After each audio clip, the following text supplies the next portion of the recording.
everybody. This is John Lemesny, and this is the Customer and the Service. With me, I have Sean. Hey, Sean. Hey, John. How you doing? What's going on? Not much. What's going on with you? Not much. Of course, we had class tonight, etc., etc. We were just talking about classes in the pre-show. So we have a couple things to talk about tonight. I'm going to talk about social media dashboards, and Sean is going to talk about CEOs who participate in social media, and he's going to give us some examples. Anything you want to tell us about what's going on in general, Sean? No, I haven't really had any. Actually, I did want to mention something. On my trip to the Bridgewater Mall, where we had amazing service from Microsoft, Crystal and I discovered a new clothing company called Uniqlo, which has been around for a while, but is now reestablishing retail presence in the New York, New Jersey area. And they are a company from Japan who produces high-quality, low-price clothing. And we had a pretty amazing shopping experience at Uniqlo.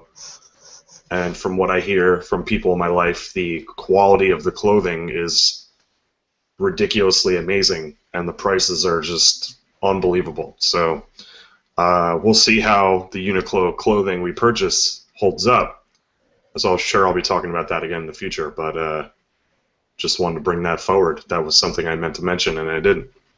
Fantastic. I'm excited to find my way to a Uniqlo near me. No, that would be in the Bridgewater Mall. In the Bridgewater Mall. All right. Well, I have to get there anyway because I promised you I would go to the Microsoft store at some point. There you go. 2 birds, 1 stone. That's right, as they say. That's right. So let's get into our topic, shall we? Let's do it. Okay. So I have been talking a lot lately about social media dashboards, and maybe the most popular example of this is Hootsuite. Do you use Hootsuite, Sean? I used to use TweetDeck, but I no longer use TweetDeck. Yeah, and TweetDeck was, as far as I know, it was very Twitter-centric. And no, it is now very Twitter-centric. It used to be very open to many different platforms, LinkedIn, Facebook, Twitter. But that is no longer the case. That product was amazing and has gone downhill rapidly. Well, it's funny because Hootsuite still does this multiple platform support. You'll excuse my phone in the background. At any rate, Hootsuite still does Facebook, does Twitter, it does WordPress, and a whole slew of other social networks. And there are many services like this, of course, because there are open APIs for these platforms, right? If Facebook, for example, publishes ways for an application developer to listen to a network, then you can start to collect data from those networks and either display them or analyze them, etc. Mm-hmm. And so many social media dashboards exist. I actually gave a presentation to my class tonight on 10 of them. There was Clout. I talked about Google Plus search. I talked about the Wolfram Alpha Facebook analytics tool. I talked about Feedly. I talked about Flipboard. I talked about Pocket. But one of the most interesting that has not gotten a lot of press because it has been relatively difficult to set up until now is called ThinkUp. And for those of you who listen to This Week in Google or All About Android or on the 5x5 network, there's a show that Gina Trapani is on that I can't remember the title of which at this moment. But Gina Trapani, who used to be the founding editor of Lifehacker, she still is the founding editor of Lifehacker, but she used to be actively involved in Lifehacker, has been doing development for a very long time, and she has an app for Android and iOS called to-do.txt, which is a simplified to-do text file editor. And she also has this ThinkUp project. And the thing that is interesting is it does deep analytics, and it supports many networks. So right now, if you want to, you can set up ThinkUp on your own server, sort of like you can set up WordPress on your own server. You need a LAMP stack, and you need to be able to build applications in Google Plus and build applications in Facebook, which it gives you instructions for how to build these applications so that these apps can serve data to ThinkUp. So you can, for example, see some interesting insights into your various social media streams. Like you can see how often, what percentage of your tweets involve the word I, we, or me. And it precedes that statistic with the phrase all about you, you know. And it also looks for attention in particular statuses. And as a result, like you can see the most popular statuses and the least popular statuses. But you can do it across your networks, which is really interesting. Another upstart right now is called Sumall, and that is also free. But the thing about ThinkUp is one barrier to adoption has been that you have to set up a LAMP stack, and you have to have rights to a server, and you have to know something about PHP and SQL, and you need to be able to FTP or SFTP to a box. And most of the people who would benefit from this service are not necessarily system administrators. They're social media users, social media managers. And so they would probably use some of the other services that I talked about, like Hootsuite or any of these others that offer some analytics, etc. But ThinkUp is now launching in January in a .com version to match its .org version, similar to WordPress.org and WordPress.com, so that you can just sign up. It is a for-pay service if you decide to subscribe to their service, but if you install it on your own server and you manage it yourself and set it up yourself, it's completely free with all the functionality, similar to WordPress. So why do I bring this up in a conversation about customer service? The answer is that Twitter doesn't offer this. And most of the social networks don't offer fantastic, deep analysis of content. If you are a Facebook page creator, you get some analysis. You get charts, and you get some indication of how many people saw your posts and whether or not they acted on it. But only if I go to, like, for example, the Wolfram Alpha Facebook analysis tool can I really see a breakdown about my audience on Facebook. And my audience is pretty substantial. I have over 1,000 people who I'm friends with on Facebook, most of which I know, or am colleagues with, or who I have as clients or whatever. And I really want to be able to see information about those people. And right now it's very difficult because without a tool like the Wolfram Alpha tool, no analysis exists. No great analysis with pie charts and line charts, etc.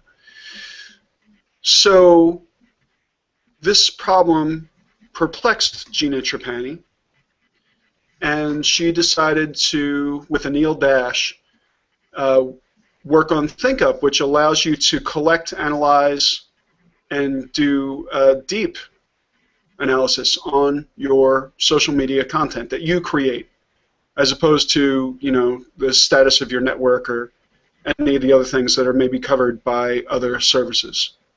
And so I just wanted to bring it to everybody's attention to keep an eye out. In January, they're going to do a launch, and they are offering customer service that does not exist in the originator. They are offering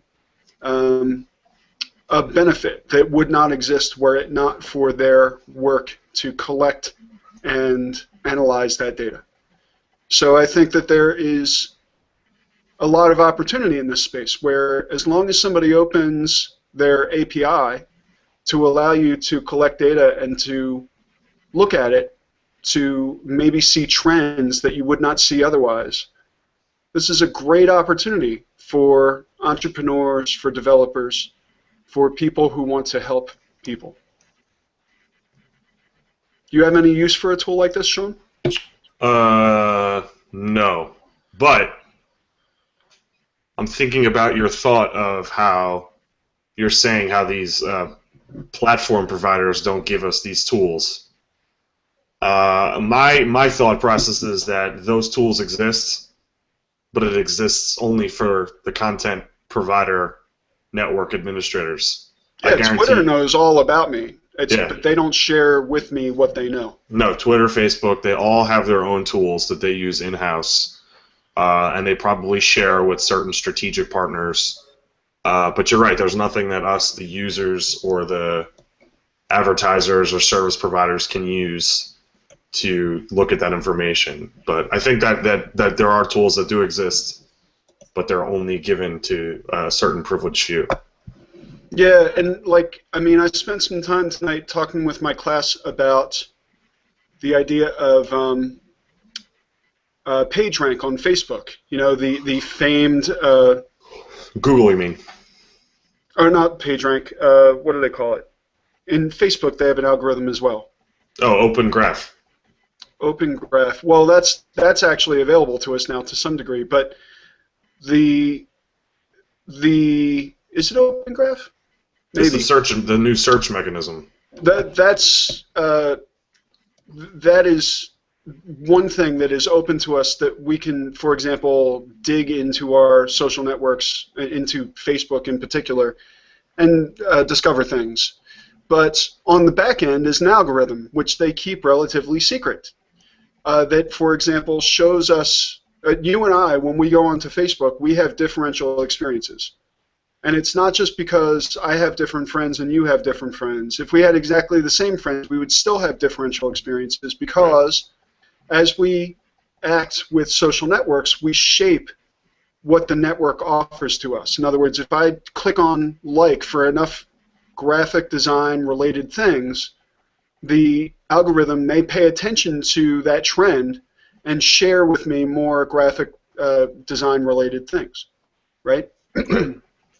So it's my likes and it's my comments and it's my, friend set and it's my frequency and a whole bunch of other things that I add to that network that the algorithm interprets and responds to.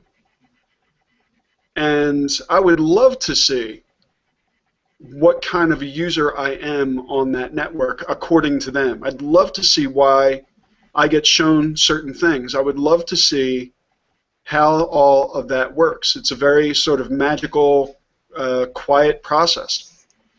And I think with some insight, we would be able to help people to become better users of that network. Unfortunately, I think the reason they don't publish that content is because it could probably pretty easily be gamed.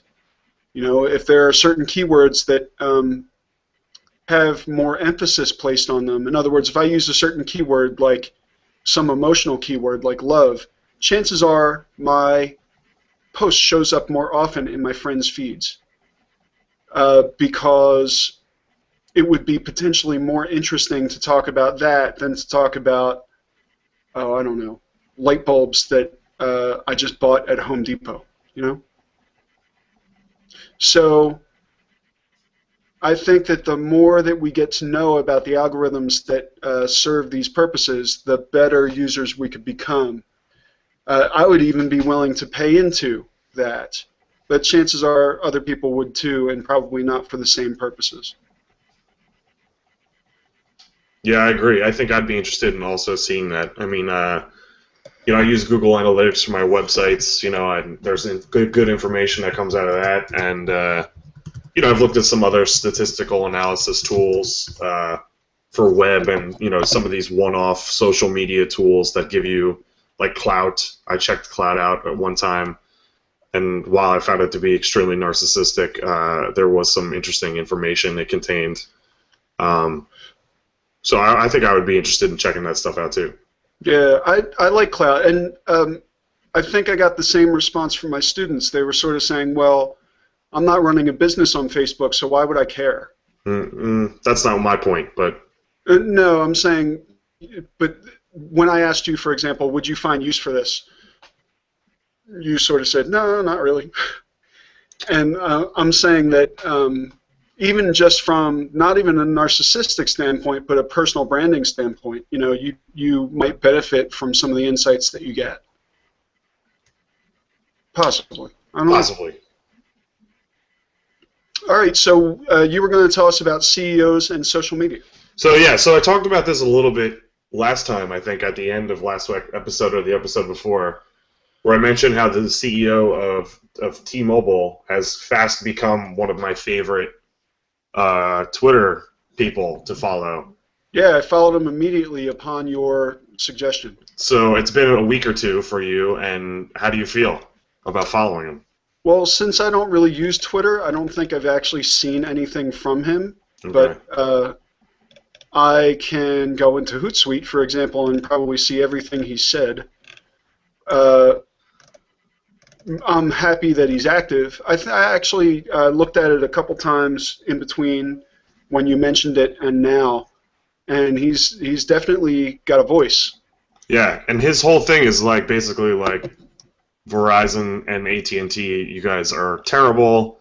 You're ripping your customers off, and I'm calling you out on that shit. And you know, what we're doing at T-Mobile is we're empowering our customers and not ripping them off. And that's basically like his message. You know, he of course posts like photos when he meets up with, you know, various T-Mobile employees or goes to a meeting at T-Mobile headquarters, and you know, posts about other things like who's excited about the new Xbox One, what games are you looking to get, or other things that are going on in his personal life. But for the most part, he's there spreading a corporate message, and that is, you know, you need to pay attention to what we're doing over here because we're empowering our customers and not ripping them off. And this is like day in and day out what's going on. And to the point where with the new iPad launch,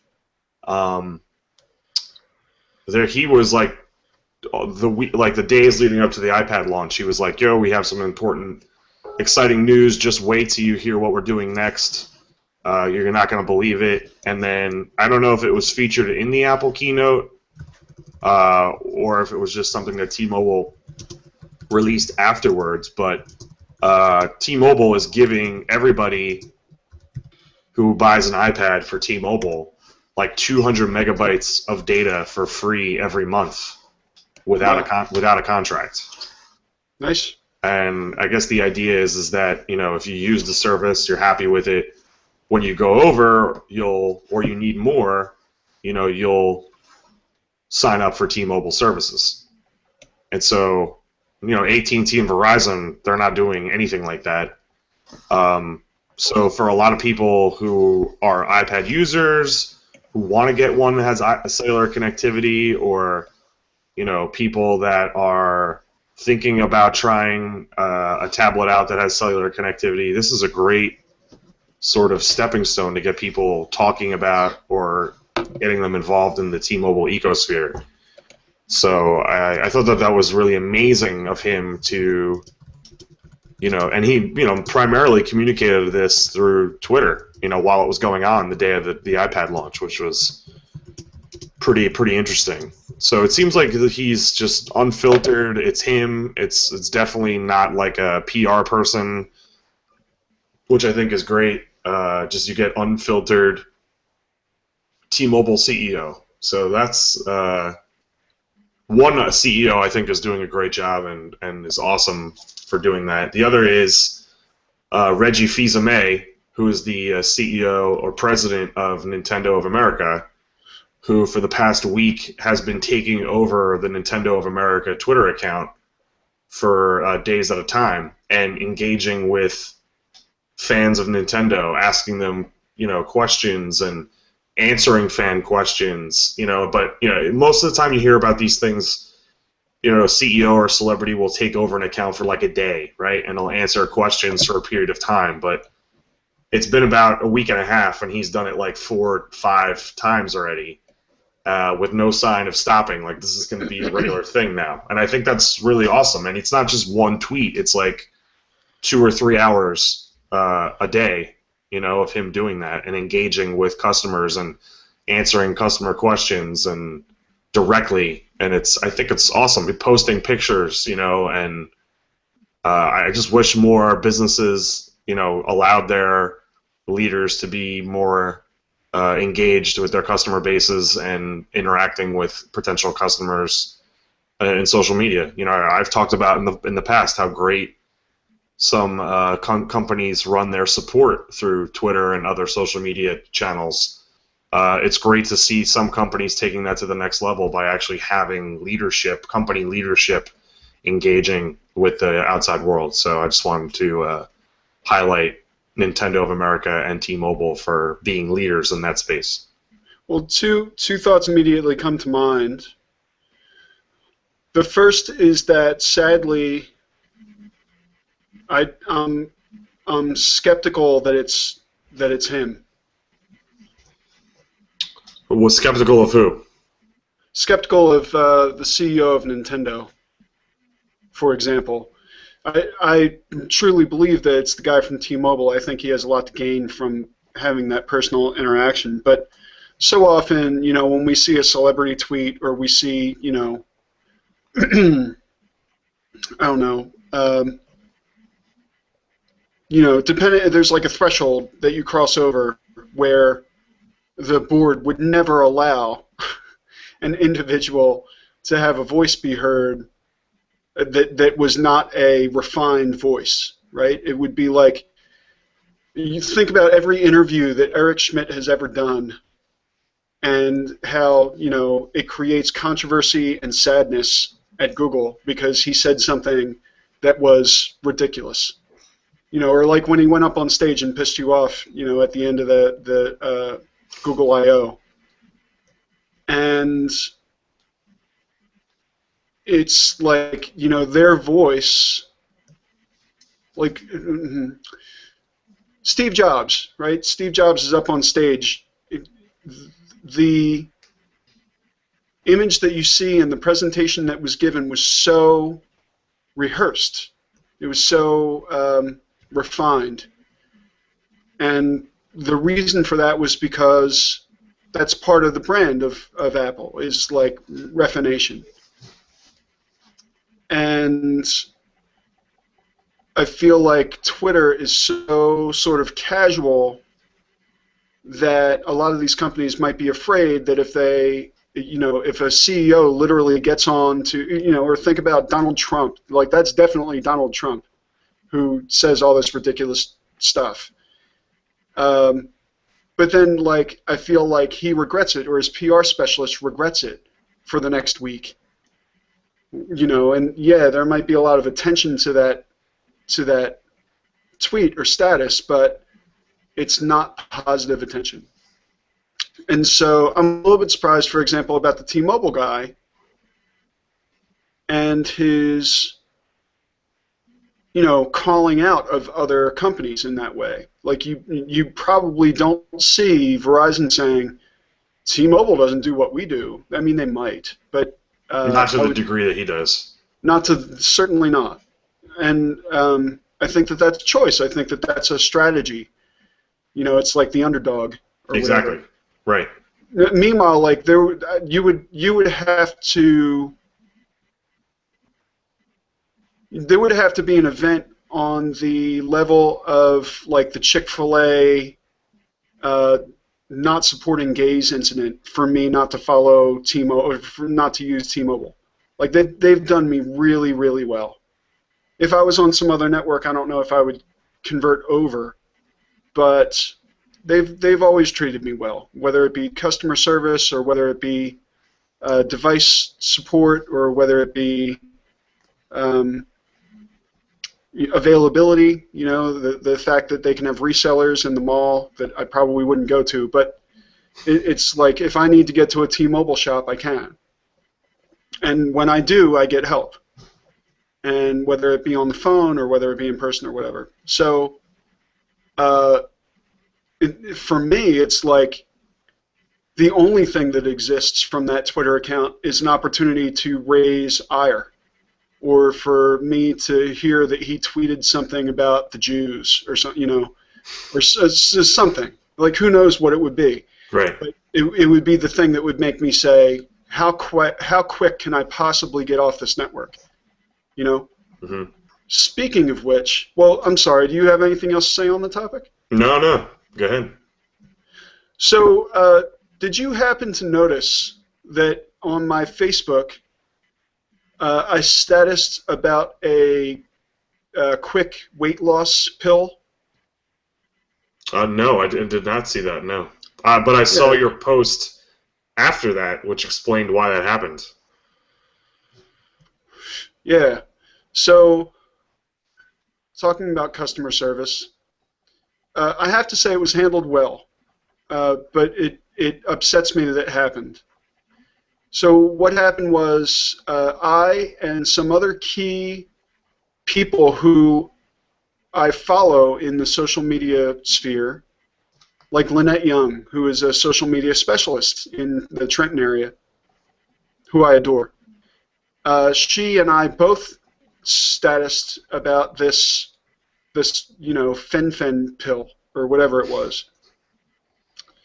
And immediately, like, people started commenting on my status saying hacked, oh, what a shame, blah, blah, blah. And meanwhile, like, I'm a consultant, right?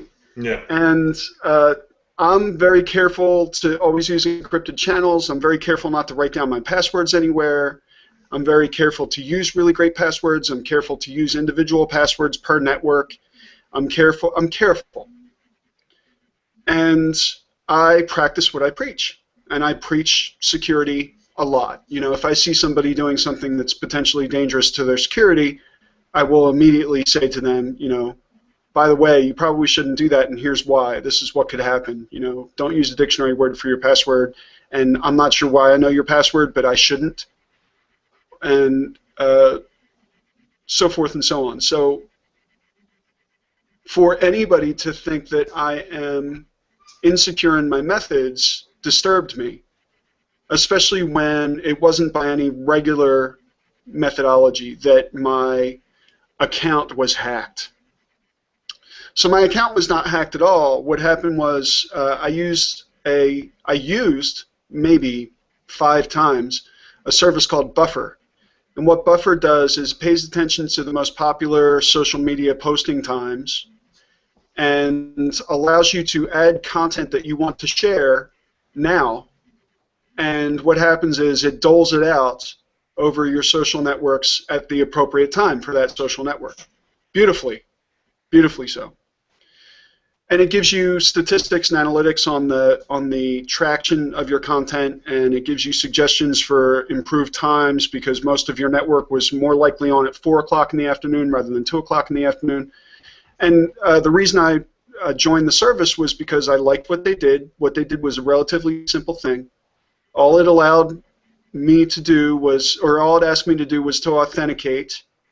And once I authenticated, I authenticated into my social networks.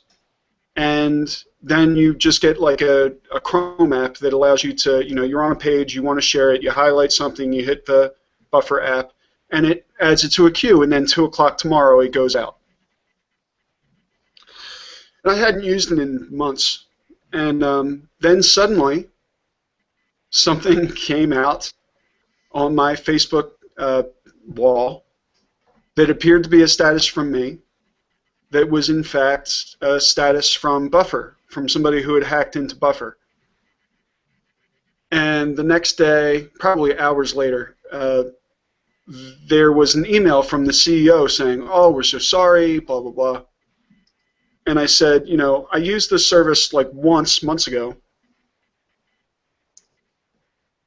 And I'm really glad that you alerted me to what happened, and I'm glad that you took down the offending status. But in the meantime, while I was trying to figure out what went on, I locked down my account and changed my password, and use this really ridiculous password that I have to like go and look up in order to get it. And so it made my life difficult because everything I use that uses open authentication or OpenID uses Facebook for the most part, Right. Right. So now, like for the next week, probably, every time I go to some service that I use infrequently, it says, oh, it looks like your Facebook account changed. Yeah, it did. And it's all because I set up a social media networking site, a social media dashboard tool months ago, used it a few times, forgot about it until it caused me this embarrassment. Potentially caused me business. You know, who's going to hire a social media consultant who can't keep spam off their own wall? I'm not hiring them. Yeah. So, well, you weren't going to hire me anyway. But so like, yeah, man. If you have a social media service, like you have to keep it tight. Like, how did that even happen? Well, that's the precise reason. Like, part of my routine is every couple of weeks I actually go through my Facebook apps, and or I go into my my social media platforms and look at those authorized lists, those applications they're allowed to access, you know, for Flickr, Facebook, Twitter, I mean, Microsoft account, Google account. I go through, I regularly clear that stuff out for that precise reason. It makes sense. I'm going to have to do that too, I guess. Yeah, I mean, and there was another example of this happening recently. I don't know if you heard, but people that purchased tickets to New York Comic Con with their Twitter account, everybody's Twitter account posted on the day that they were at New York Comic Con. I heard about that. Yeah, it's same shit. I mean, it wasn't even a hack. It was like Comic Con. They decided to do it, yeah. Yeah, which was beat. So this is just going to be the status quo now, man. You know, whether it's a hack or it's a company just, you know, hijacking your account for 20 seconds, you know. And like I said, this is why I precisely look at everything. I clean everything out that I'm not using. You know, the things that I am using, I check to see if there's new settings or anything that have been added. And I do it to protect myself from precisely what happened to you. So hopefully you will do that now going forward as well. Yeah, I'm going to have to, I think. Yeah. Well, I'm glad everything got straightened out. Yeah, and, you know, it's always good to change your passwords from time to time. Yeah. What else you got for me? I think that's it. I think it's been a pretty. I've been off past 2 days, so I haven't really been out in the real world that much. So. Well, it's always good to see you, man. Always good to see you. I'll see you next week. Okay. See you next week. Thank you, sir. Bye bye.